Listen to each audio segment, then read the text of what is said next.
Okey, hari ini saya akan berkongsi cara mudah untuk membaiki table fan sekiranya rosak.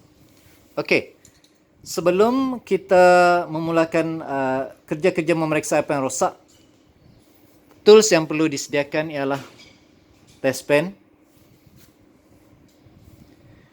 Kalau ada ini lebih bagus, AC detector untuk cek arus elektrik. Dan yang ketiga ialah multimeter. Okey, apa yang perlu dicek? Pertama, cek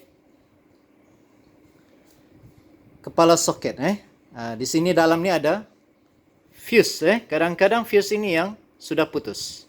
Okey, gantikan fuse ini. Okey, dengan yang baru. Okey.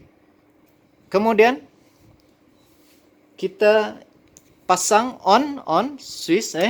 Cek gunakan ini. Test di sini. Okey.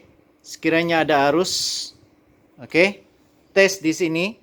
Setiap kabel ini kita test. Sekiranya ada arus, dia akan berbunyi. Yang ini akan mengeluarkan bunyi. Okey. Tapi sekarang saya sudah potong pasal memang yang ini rosak. Okey.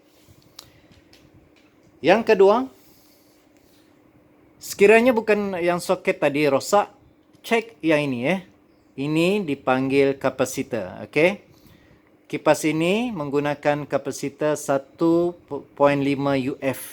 Okey. Okey, macam mana mau cek? Gunakan multimeter. Okey, sekarang saya akan tunjukkan. Okey, bacaan kosong.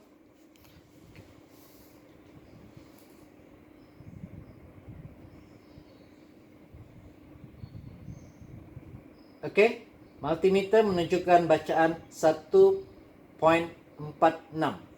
Maksudnya, kapasitor ini masih bagus. Okey, yang ketiga. Okey, yang perlu dicek ialah yang ini. Okey, ini namanya thermofuse. Okey.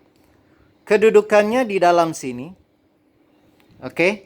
Hati-hati kerana ada ni macam dawai tembaga halus ini Kalau putus, maksudnya yang ini akan rosak.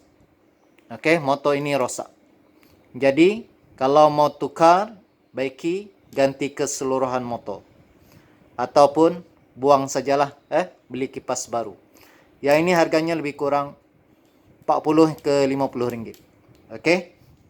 Jadi kalau rasa masih berbaloi baiki beli parts ini. Kalau tidak, buang, beli yang baru. Okey, sekian.